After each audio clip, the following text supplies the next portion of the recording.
नमस्कार। ANN news के खास प्रोग्राम बेबाक बोल में आपका स्वागत है। मेरा नाम है विपिन बेबाक। एक ओर जहां देश के दो राज्यों में चुनावी सरगर्मी चरम पर है, तो दूसरी तरफ राहुल गांधी की अमेरिकी यात्रा विवादों में घिरती नजर आ रही है। उन्होंने भारत विरोधी अमेरिकी सांसद इल्हान उमर से मुलाकात की है। इल्हान उमर ने कुछ समय पहले पीओके की यात्रा की थी। साथ ही उन्होंने कश्मीर पर भारत के नियंत्रण की आलोचना की थी। ऐसा माना जाता है कि इल्हान की पीओके यात्रा पाकिस्तान के द्वारा प्रायोजित थी। इतना ही नहीं, इल्हान पर आरोप है कि उन्होंने झूठी खबर फैलाई कि 20 करोड़ मुसलमान नरसंहार के कगार पर हैं। वहीं दूसरी तरफ सोशल मीडिया पर एक खबर छाई हुई है। मध्य प्रदेश के उच्च शिक्षा मंत्री इंदर सिंह परमार का एक बयान सामने आया है, जिसमें वह कहते सुने जा सकते हैं कि अमेरिका की खोज हमारे पूर्वजों ने की थी, ना कि क्रिस्टोफर कोलंबस ने। आज हमारे साथ चर्चा में मौजूद हैं बीजेपी से एहसान खान साहब, कांग्रेस से सुमित यादव, समाजवादी पार्टी से यश भारती जी। तो सबका स्वागत है। तो सबसे पहले सुमित यादव जी के पास चलेंगे। राहुल गांधी ने अमेरिका में ये क्या कर दिया है, आलोचना हो रही है सर। राहुल गांधी तो एक ऐसे व्यक्ति से मिले हैं जाके, तो वो उन्होंने, आप ये जान लीजिए, कोई ऐसा काम नहीं किया है जिसकी आलोचना हो। लेकिन बीजेपी को तो पता नहीं ये क्या रोग लग गया है, जो राहुल गांधी कुछ कहें उसी को लेके उड़ते हैं। जो है, मोदी जी गए थे पाकिस्तान और बिना बुलाए गए थे, तब तो सबके मुंह पे टेप लग गया था। और आज राहुल गांधी अमेरिका में किसी से मिल लिए हैं, जो है, तो हल्ला मचाए हुए हैं, खाम खाई का बखेड़ा खड़ा कर रहे हैं। तो वो साहब कोई उस पे तो पहले ही आरोप लग चुके हैं। देश में बहुत जोर शोर से खबर चली थी उस दौरान ऐलान को लेकर। उसने जम्मू कश्मीर के लिए गलत बयानबाजी की थी। अब उनका राहुल गांधी के साथ मिलना एक चर्चा का विषय तो है ही। नहीं तो आप ये बताइए, जो है, ये पाकिस्तान की जो जांच एजेंसी है उसको अपने यहाँ बुला लेते हैं। देश में वो चर्चा का विषय नहीं बनना चाहिए था। राहुल गांधी जी मिल लिए तो उसका पक्ष समझ रहे होंगे कि इसके उसमें क्या है। कभी कभी क्या है, विरोधी खेमे से भी जान लेना चाहिए, दुश्मन से भी मिल लेना चाहिए कि दुश्मन की क्या रणनीति है। तो इसमें कोई राहुल गांधी जी ने कोई वहां एमओयू साइन नहीं कर लिया उनके साथ। उन्होंने जान लिया होगा कि इनके मन में क्या चल रहा है। यश भारती जी आपके इंडिया गठबंधन के नेता हैं राहुल गांधी, और कहीं ना कहीं सुई आपकी तरफ भी उंगली उठ रही है। यश भारती जी, देखिए, विवाद नहीं करेंगे तो भारतीय जनता पार्टी की राजनीति नहीं होगी। कौन कहां जा रहा है, कौन क्या कर रहा है, पहला पैर दायां क्यों रखा, बायां क्यों नहीं रखा, बायां रखा तो दायां क्यों नहीं रखा, सर उठा करके क्यों गए थे, सर नीचे क्यों देखते हुए सीढ़ियों को चढ़ रहे थे।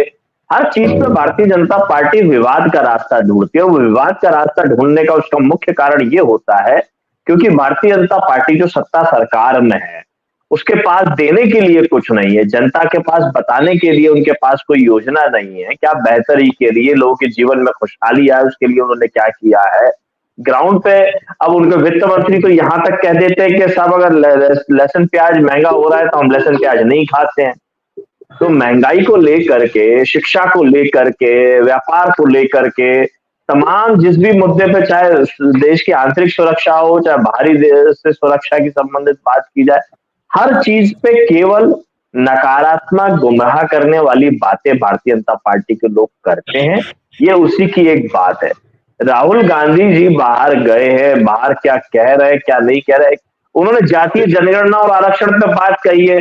बहस कर लेना भारतीय जनता पार्टी, उस पर क्यों नहीं बहस करना चाहती, और जातीय जनगणना करके और उस बहस को खत्म कर दें। जातीय जनगणना आप करना नहीं चाहते। 2014 में जब सत्ता में आए थे मोदी जी, तो अरुण जेटली जी ने सदन में विश्वास दिलाया था कि जो जातीय जनगणना हो चुकी है उसमें तमाम त्रुटियां हैं, उन त्रुटियों को सुधार के हम जल्द घोषित करेंगे। 2014 से 2024 तक वो त्रुटियां खत्म करके 10 साल लग गए, अभी तक त्रुटियां नहीं खत्म कर पाए। नई जनगणना नहीं कर पाए, तो अपनी नाकामयाबी छुपाने के लिए अनर्गल बातें करना और अनर्गल। और दूसरी बात, विपिन भाई, मेरी अंतिम बात, एक तरफ भारतीय जनता पार्टी के नेता, आरएसएस के लोग ये कहते हैं कि राहुल गांधी को कोई गंभीरता से नहीं लेता, सीरियसली नहीं लेता, तो फिर चर्चा क्यों राहुल गांधी पे? क्यों इतनी बातें करना चाहते हैं भारतीय जनता पार्टी के लोग? जब सीरियसली नहीं लेते तो सबसे पहले आप सीरियस लेना बंद करो, जनता तय कर लेगी। जनता ने तय किया, इसीलिए आपको दिक्कत हो रही है। लीडर ऑफ अपोजिशन है आज राहुल गांधी। ये दिक्कत है भारतीय जनता पार्टी के लोगों को कि आखिर उनके खिलाफ किसी भी तरह की कोई आवाज आ कहां से रही है। उस आवाज को बंद करना है, चाहे उसको बदनाम करें, चाहे उसको बर्बाद करें। ठीक है, जवाब लिए लेते हैं खान साहब। एहसान खान साहब सुन पा रहे हैं? बहुत बहुत धन्यवाद। आपका जो शो है बेबाक है और मैं बेबाक बोलूंगा। हमें और इस देशभक्तों को राहुल पर चर्चा करने की आवश्यकता नहीं है। हमारे देश के नागरिक और हमारे देश का जनमानस वो जान चुका है कि राहुल जी जब भी बाहर जाते हैं तो देश का अपमान करते हैं, मुसलमानों का अपमान करते हैं, देश की बुराई करते हैं और उनसे मिलते हैं जो देश के टुकड़े करने चाहते हैं, जो देश को विपिन भाई, ये मैं सुन नहीं पाया, क्या कहा खान साहब ने? मुसलमानों का अपमान करते हैं, उनसे मिलते हैं। मैंने सही सुना क्या? मुझे बोलने दो, मैं बता दूंगा। राहुल जी उनसे मिलते हैं जो देश को भड़काना चाहते हैं, जो देश को बदनाम करने की साजिश है, जो देश को तोड़ना चाहते हैं। राहुल जी की दोस्ती उनसे है, ना कि उनसे है जो देशभक्त हैं। तो राहुल जी जब जब विदेश गए हैं तो देश का अपमान किया है, देश के मुसलमानों का अपमान किया है कि मुसलमान परेशान हैं, उनके नरसंहार हो रहा है। एक व्यक्ति बता दो कि किसको मुसलमान को मारा गया है? हाँ, अपराधी अवश्य मारे गए हैं, और अपराधी इसलिए मारे गए हैं कि इनकी गोद में बैठकर जो मलाई खाते थे, अपराध करके सत्ता इनको देते थे। अब सत्ता छिन गई है सपा से, कांग्रेस से। तो ये उत्तर प्रदेश में क्या हाल था? जो भूमाफिया है, जो बाहुबली थे, आज समाप्त हो गए। उनके कंधे पर रखकर ये बंदूक चलाकर ये सत्ता हासिल करते थे। सत्ता निकल गई है, तो अब इनको दर्द इसलिए है कि मुसलमान मारे जा रहे हैं। कोई मुसलमान नहीं मारा जा रहा। मुसलमान इस देश में, उस प्रदेश में सुकून से रह रहा है। और रही बात है राहुल जी की, हम राहुल जी पर चर्चा नहीं कर रहे क्योंकि वो विपक्षी नेता है, इसीलिए जो बाहर जाते हैं तो देश की बदनामी करते हैं। आप राजनीति करो, आप मोदी जी का विरोध करो, हमें कोई दिक्कत नहीं है। देश का अपमान मत करो, देश के मुसलमानों का अपमान मत करो, देश के नागरिकों का अपमान मत करो। आप जो भी करना है आप देश में आके बात करो। बाहर जाएंगे, देश की बदनामी करेंगे और देश को तोड़ने की बात करेंगे। तो राहुल जी है, उनको अभी जाति का पता नहीं है। अभी जाति की बात हो रही थी, राहुल जी खुद जाति नहीं जानते कि मेरी जाति कौन सी है।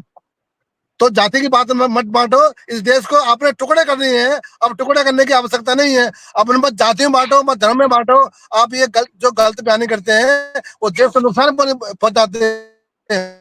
आप राजनीति करो, सत्ता में आओ, संघर्ष करो। किसने मना किया है? जाति में बांटोगे, धर्म में बांटोगे, टुकड़े करोगे, तो टुकड़े कर दिए हिंदुस्तान के अपने। और आप क्या चाहते हो? खान साहब जवाब लिए लेते हैं। यश भारती जी समाजवादी पार्टी पे इतना बड़ा इल्जाम लगा रहे हैं। खान साहब कह रहे हैं दूसरों के कंधे पे बंदूक रख के चलाते हैं ये लोग, ये तो मुसलमानों के भी नहीं है।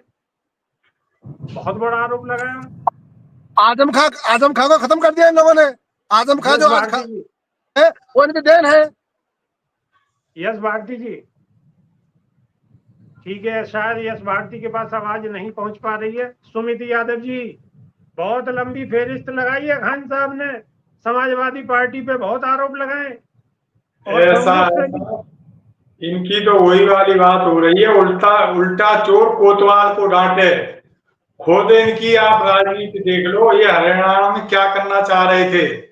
जगह जगह इनके लोग गौ हत्या के नाम पे एक विशेष वर्ग को टारगेट कर रहे हैं और ये आरोप लगा रहे हैं कांग्रेस के पास। अरे साहब, जरा आजम खान साहब पे क्या आरोप लगे वो बता दो। जो है आजम खान साहब कौन से माफिया रहे हैं, कौन सी जो है आजम खान साहब ने देश विरोधी गतिविधियां करी हैं। तो आप कहने से पहले जरा थोड़ा सा सोच विचार कर लो।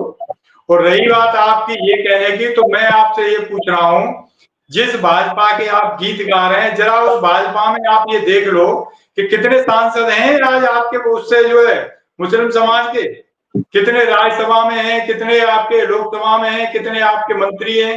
क्या बात कह रहे हैं? आपको एक पटका डाल दिया आपके गले में तो आप भी फालतू उसकी तरह बात करने लगे। इतने मत गिरो साहब, जो है कम से कम जो है वो कम से कम जो है हिम्मत रखो, जो है अंदर के सच को सच कह सको। आप जो है गले में भाजपा का पटका डाल दिया आपने तो उसके गीत गाने लगे, ये तो कहीं से भी मतलब यश भारती हमारे साथ जुड़ गए, आप जुड़ गए। यश भारती के पास चलते हैं अब। यश भारती जी, विपिन जी, भारती जी आप कट गए थे। विपिन जी एक मिनट लूंगा। एक सेकंड सर। समाजवादी पार्टी ने तो मलाई खाने का काम किया है यश भारती जी। खान साहब आरोप लगा रहे हैं, जवाब दीजिए। देखिए विपिन भाई, आपके पैनल में सबकी तस्वीरें देख रही हैं, हम सब लोग घर में बैठे हैं और खान साहब नई गाड़ी में घूम रहे हैं नवेली में, जिसका पन्नी नहीं उतरी है। ये भारतीय जनता पार्टी में ये हो सकता है भाई? ये आनंद जो सरकार की मिलाई खा रहा है, ये तो इन्हीं का दिख रहा है मिलाई खाता हुआ। और जिस तरीके से ये मुसलमानों की बात कर रहे हैं, मुसलमान अभी एक पंडित जी का इनका लोगों ने मॉब लिंचिंग गोली मार के कर दी। उसकी माँ कह रही है मुसलमान समझ के गोली मार दी। क्यों मार दी? मुसलमान को भी क्यों गोली मार रहे हो? लेकिन खान साहब कह रहे हैं नहीं साहब, विपक्ष गोली मार रहा है। विपक्ष का आजम खान साहब को मुकदमे लगवा के जेल में भेज रहा है। ये तो बेचारे सीधे साधे लोग हैं, इनसे ज्यादा सीधा कोई हो नहीं सकता। इनका जो केंद्रीय मंत्री, बेचारा केंद्रीय मंत्री अब नहीं बन पाया। वो प्रदर्शनकारियों के लिए कहता है दिल्ली में बैठ के कि जो भी प्रदर्शन कर रहा है उसके लिए उसके शब्द थे देश के गद्दारों को गोली मारो सालों को।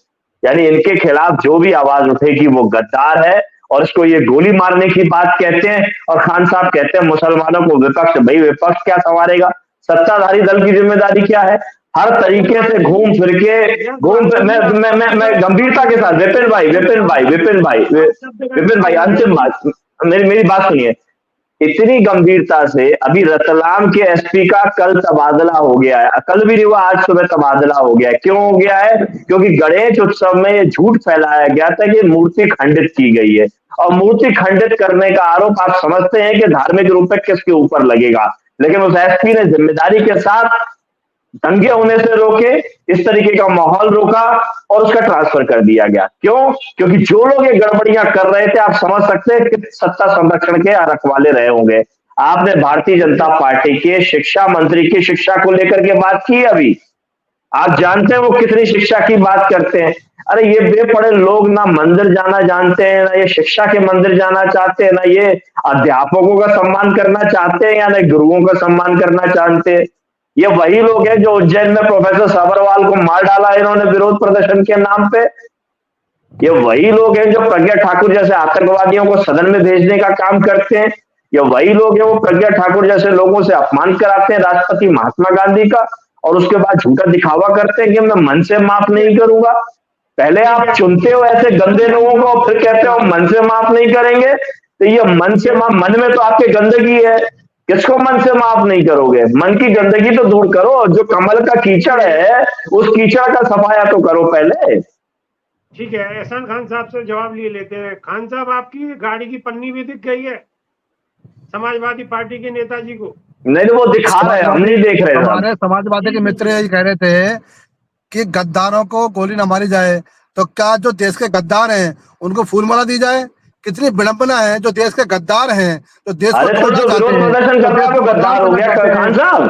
तो जो देश अगर विरोध प्रदर्शन करने वाले गद्दार हैं तो अटल आडवाणी तो सबसे बड़े गद्दार है जो हमेशा विरोध में रहे। अगर विरोध प्रदर्शन करना गद्दारी है तो अटल आडवाणी सबसे बड़े गद्दार हैं जिन्होंने विरोध की राजनीति करी। अरे आपकी शब्द आप जो कह रहे हो मैं वो बात कह रहा हूँ। यश भारती सुन लें पहले, फिर अपना सवाल रखें। यश भारती नहीं, बात पूरी करें ना। ये कह रहे हैं कि जो खलनायक है, अरे खलनायक विरोध प्रदर्शन करने वाले को आप खलनायक तो बनाओगे ही ना, क्योंकि सवाल आपसे, आप जवाब दो ना। मुसलमानों की जो डर और भय का माहौल आपने मुसलमान के नाम से बनाया है, उसका जिम्मेदार कौन है? क्या विपक्ष है? ठीक है, खान साहब जवाब देते हैं। खान साहब जवाब दीजिए। अब मैं जवाब दे दूं? हाँ बिल्कुल। हाँ, सपा के प्रवक्ता का कहना सीधा ये है, जो देश में गद्दार हैं, जो देश में आतंकी हैं, उनको ना मारा जाए, ना जूते मारे जाए, ना गोली मारी जाए, उनको मारा बने जा रहे। तो मैं सलाम करता हूँ सोच को, सलाम करता हूँ विचारधारा को। अगर ऐसे विचार रहे तो देश का जो जनमानस है। साहब वो गद्दार प्रदर्शनकारियों को कह रहे थे, जो भाजपा के विरोध में प्रदर्शन कर रहे थे उनको गद्दार कह रहे थे। परिभाषा तो समझिए अपने केंद्रीय मंत्री को, गद्दार किसको कह रहे हैं?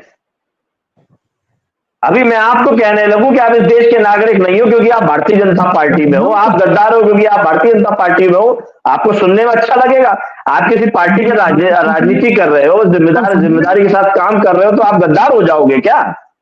वैसे ही अगर कोई आदमी जिम्मेदारी निभाते हुए अगर गलत नीतियों का विरोध कर रहा है सरकार के खिलाफ, सरकार को चेता रहा है, तो देश का गद्दार कैसे हो गया? ये परिभाषा को समझाइए। और क्यों फिर उस परिभाषा को देने वाले अनुराग ठाकुर को आप दोबारा मंत्री नहीं बना रहे? इतना योग्य है, क्यों प्रज्ञा ठाकुर का आपने टिकट काटा? अगर इतनी योग्यता इन लोगों में भरी हुई है तो। खान साहब ना, इनको पहले बोल दो तो मैं चुप, पहले इनको बोलने दो और बोल लो, मैं चुप बैठा हूं। आप बोलिए बोलिए बोलिए, आप बोलिए।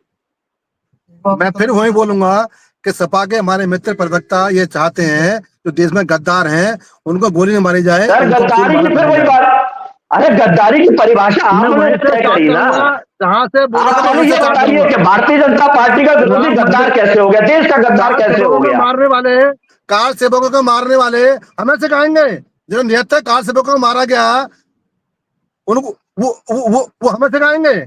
आपको सिखाएंगे, क्योंकि जो ये कह रहा है खान साहब करेक्ट कीजिए, और खान साहब करेक्ट कीजिए। कार सेवक गोली चलाती है, सनातनियों का गोली चलाती है, हम उनसे सीखेंगे गद्दार कौन है और सच्चा कौन है, हम उससे सीखेंगे। हम पुनः कह रहे हैं तो जो देश में गद्दार है हमसे ही सीखना पड़ेगा, आपको हमसे ही सीखना पड़ेगा।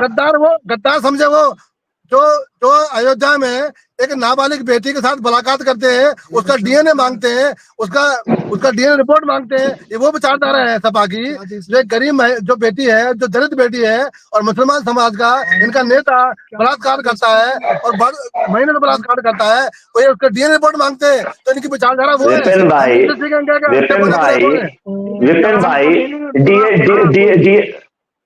ये कह रहे हैं कि गद्दार जो है, मतलब कहाँ ले गए गद्दार की परिभाषा, बता नहीं पा रहे कि जो भारतीय जनता पार्टी का विरोध कर रहा है वो गद्दार कैसे, इसको समझा दीजिए ना।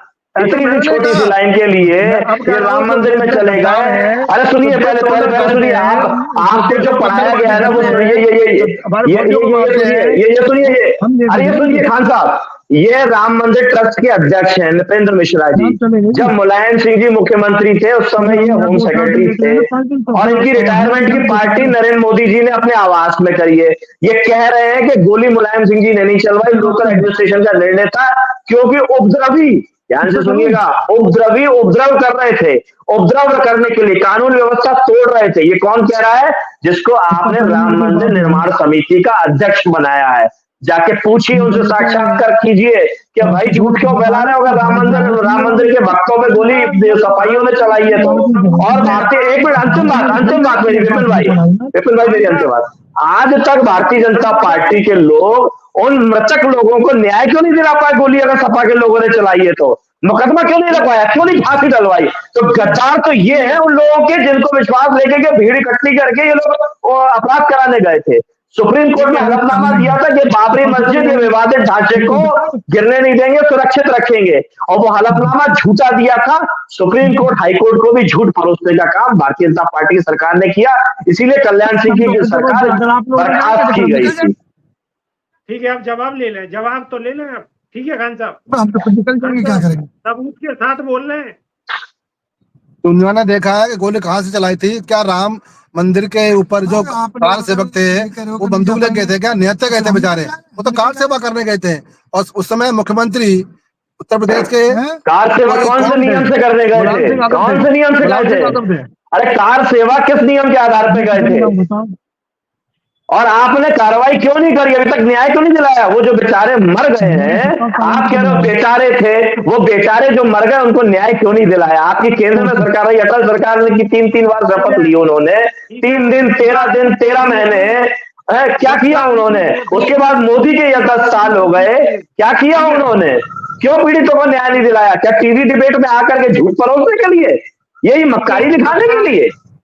ठीक है, गद्दार की डेफिनेशन सुमिति यादव जी से पूछते हैं। सुमिति यादव जी, गद्दार की डेफिनेशन बताइए। ऐसा है साहब, आज वो पार्टी जिसका देश को आजाद कराने में किसी उसके नेता का एक कतरा खून का नहीं बहा, वो पार्टी आज ये सर्टिफिकेट बांट रही है कि कौन गद्दार है। तो ये तो बड़ी विचित्र बात हो गई साहब। जो है आप इतिहास उठा के देख लीजिए कि जब देश को स्वतंत्र कराने का आंदोलन चल रहा था तो जिस पार्टी से ये मान्यवर बैठे हुए हैं, जिसके प्रवक्ता हैं, वो पार्टी जिस संगठन से बिलोंग करती है उस संगठन के लोग क्या कर रहे थे। तो अब ये तो नई नई बातें लेके आ जाते हैं। मेरा तो ये मानना है कि भाजपा का विरोध करना भारत का विरोध करना नहीं होता है। आप समझ लीजिए, उनका परिप्रेक्ष्य देख लीजिए, वो किस परिप्रेक्ष्य में कह रहे थे दिल्ली में। अरे साहब, जिस देश का प्रधानमंत्री ये कहता हो कि मैं तो कपड़े देख के पहचान लेता हूं, तो आप अंदाजा लगा लीजिए इनके मन में कितना जहर भरा है एक विशेष वर्ग के लिए।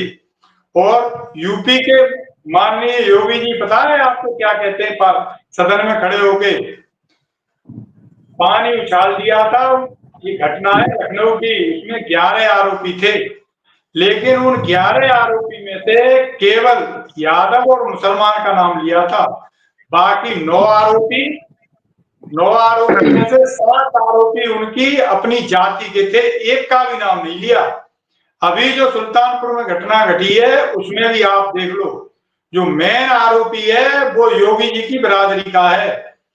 वहां की लोकल पुलिस ने उसको कोर्ट में सरेंडर हो जाने दिया, लेकिन एक व्यक्ति, मैं नहीं कह रहा कि वो आरोपी नहीं था, चलो आप वहां का प्रशासन कह रहा है वो आरोपी था, लेकिन यदि वो आरोपी होता तो घर में नहीं सो रहा होता। उसको गांव के लोग कह रहे हैं कि यहाँ से पुलिस उठा के ले गई है। तो साहब, ये पुलिस को कोई अधिकार नहीं है कि किसी को आप घर से उठा लाएं और 2 दिन बाद उसको गोली मार दें। पता नहीं है कैसे आप जायज ठहरा रहे हैं इस बात को। मुझ पे तो इनकी बात में सिर पीटूं, क्या करूं, मेरे तो समझ में नहीं आ रहा भाजपा प्रवक्ता बिना हाथ पैर की बातें क्यों कर रहे हैं ऐसी। जी मंगेश यादव जिसका एनकाउंटर हुआ है, क्या वो गद्दार था? क्या फरीदाबाद में जो घटना हुई है, जो लड़के का मर्डर हुआ है, क्या वो गद्दार था? मैं आ रहा हूँ। अभी कहा कि जो आजादी के वक्त में इनका कोई योगदान नहीं है, मान लेते हैं योगदान नहीं है। देश तोड़ा किसने? हिंदू मुस्लिम का नरसंहार कराया किसने? कांग्रेस ने कराया ना अपने सत्ता के लिए। इतना बड़ा दुनिया में नरसंहार नहीं हुआ कि जितना बड़ा बंटवारे में हुआ। उसके बाद में इमरजेंसी किसने लगाई? पूरे देश को 2 वर्ष बंधक बना दिया और जितने भी नसबंदी कराई गई, देश के युवाओं को, देश के वृद्धों को, देश के 50 वर्ष के व्यक्ति को इन्होंने नामर्द बना दिया। मुझे बोलने दो विपिन भैया जितना इन्होंने बोल दिया उसका छोटा सा जवाब देने दीजिए, नहीं तो बहुत लंबे आरोपों की। सन 1984 में सिक्का नरसंहार किसे कराया था? तो ये कांग्रेस ना बताए हमारे को कि हमारा क्या योगदान है। हाँ, कांग्रेस का योगदान है, हम सलाम करते हैं। देश के टुकड़े कर दिए, हिंदू मुसलमान को मरवा दिया, सिखों को मरवा दिया और कश्मीर में पंडितों को मरवा दिया। ये योगदान है कांग्रेस का। देश में देश जान गए। और अब भूल जाओ कांग्रेसियों, अब भूल जाओ कि अब तुम्हारा कोई पत्ता चलने वाला है। अब देश का नागरिक जग गया है। रही बात गद्दार की, गद्दार वो है जो हमारे फौजियों को मारता है। गद्दार वो है जो देश में बम फड़ा के फोड़ता है। गद्दार वो है जो देश को टुकड़े करना चाहता है। गद्दार वो है जो देश को तानाशाह बनाना चाहता है। मणिपुर में कौन गद्दार है? मणिपुर में 2 समुदाय के बीच से संघर्ष रहा है और ये बीज बोया है कांग्रेस ने। ये बीज कांग्रेस ने बोया है। जो संघर्ष है 2 समुदाय के बीच में, फरीदाबाद में आर्यन मिश्रा का कौन गद्दार है? देखो, पर्टिकुलर गद्दार कहना, ये नाम बताना अपराध है। चाहे कोई भी करे, अपराध है। लेकिन गद्दार होना, अपराधी होना अलग चीज है। गद्दार उसे कहते हैं जो देश का तंग करता है। जो राहुल जी जाते हैं, देश की बुराई करते हैं, देश की बुराई करते हैं, देश को कोसते हैं। आप राजनीति करो, मोदी का विरोध करो, किसने मना किया है? देश की बदनामी करना, दूसरे देश में जाकर मुसलमान बदनामी करना, क्या कौन सा उचित है? यस भारती कहना चाह रहे थे कुछ, बोलिए। देखिए, इन्होंने 2-3 बातें बड़ी अजीब सी करी हैं। मुझे तरस आ रहा है इनकी भारतीय जनता पार्टी की राजनीति पे, क्योंकि ये अकेले ये बात नहीं कहते हैं। देश को तोड़ा किसने? आरोप लगाते हैं। 2 नेशन थ्योरी सबसे पहले लेकर के आए इनके वो माफी वीर सावरकर, जो 2 देश के टुकड़े करने के धर्म के नाम पे लेकर के आए थे। हिंदू शब्द के जन्मदाता वो हैं। हिंदू कोई शब्द ही नहीं था, हिंदुत्व शब्द ये लेकर के आए, हिंदू करते हुए। दूसरी बात, ये कह रहे हैं कि बंटवारे को लेकर के तमाम राजनीति करते रहते हैं। फिर आ गए इमरजेंसी पे बात करिए, नसबंदी पे।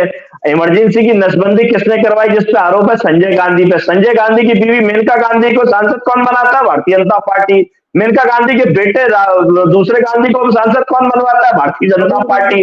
भैया ये नसबंदी का इनाम देते हो क्या दोनों माँ बेटों को? उसके बाद जो मेन हीरो थे, कल्प्रिट थे, जो दिल्ली सौंदर्यकरण के नाम जिन्होंने इमरजेंसी में तमाम घर उजाड़ दिए थे, वो उसको जाकर के राज्यपाल बनाते हो आप जम्मू कश्मीर का, और उसको भी राज्यसभा भेजने का काम करते हो। इमरजेंसी में सबसे ज्यादा दूरदर्शन रेडियो पे आपातकाल की स्थिति बनाने वाले आपके छत्तीसगढ़ के कांग्रेसी, उनको संसद में भेजने का काम भारतीय जनता पार्टी। तो जितने लोग इमरजेंसी के खलनायक कह लें या हीरो कह लें, उन सबको भारतीय जनता पार्टी अपने यहाँ शामिल करके सुशोभित करती है और इमरजेंसी को बताती है खराब। तो इमरजेंसी के खलनायक या नायकों को आप सुशोभित करो और इमरजेंसी को खराब करो, ये कौन सा स्टैंडर्ड है? टू नेशन थ्योरी, आपके वीर सावरकर लेकर के आए, माफी वीर, और आप कहोगे देश के टुकड़े कर दिए धर्म के नाम पे। अन्य बातें आप करो, हर आदमी को आप गद्दार कह दो जो आपके खिलाफ आवाज उठाए। नोटबंदी जैसे घटिया फैसले आप लो, उस घटिया फैसलों से ना आतंकवाद खत्म हुआ, ना भ्रष्टाचार खत्म हुआ, ना कोई काला धन वापस आया। ये घटिया निर्णय आपके थे जो पूरे देश को परेशान किया आपने। देश के सुप्रीम कोर्ट को और सदन को गुमराह आप करो कि देश में ऑक्सीजन की कमी से एक भी आदमी नहीं मरा, देश में एक भी मजदूर पैदल नहीं चला। ये सफेद झूठ परोसने का काम आप करो और आप बदनाम करते हो विपक्ष को।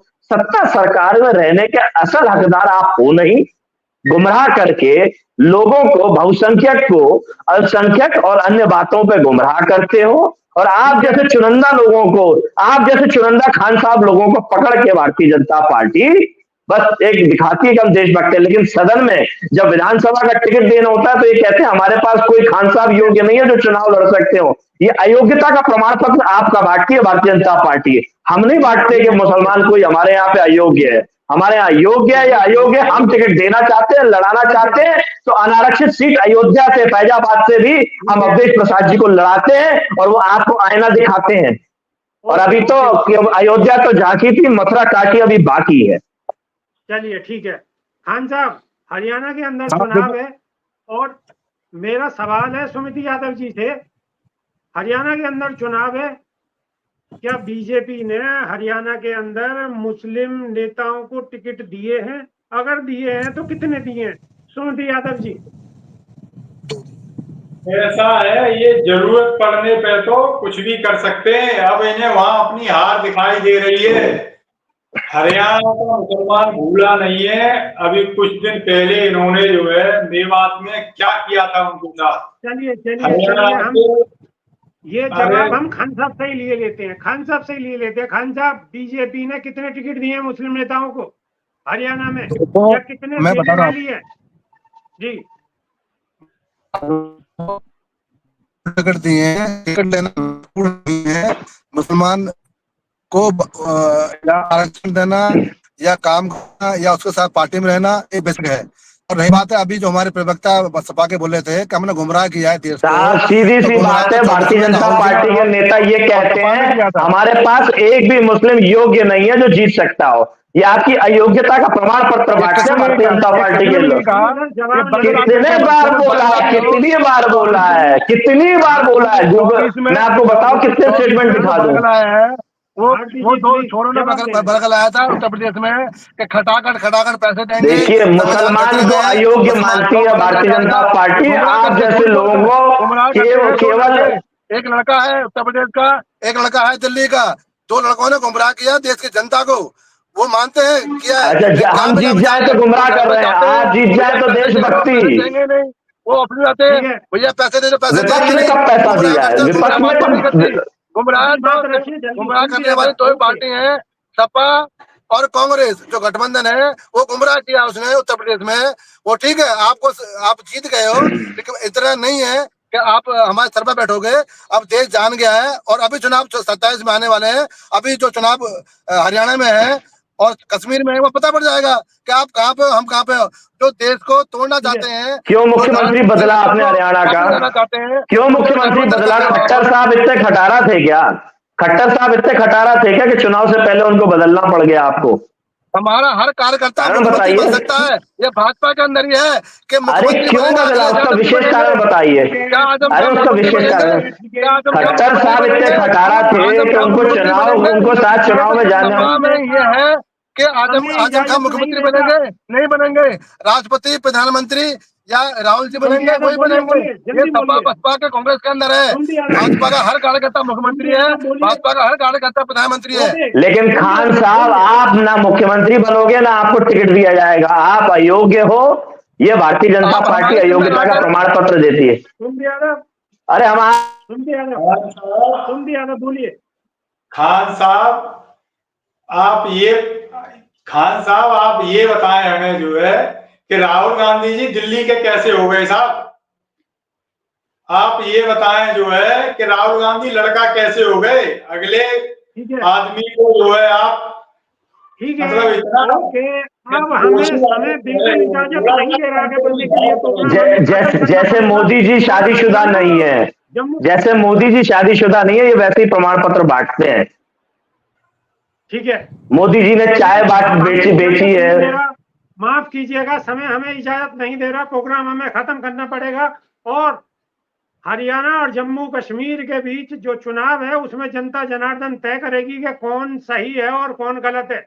बहुत बहुत धन्यवाद, नमस्कार, शुक्रिया।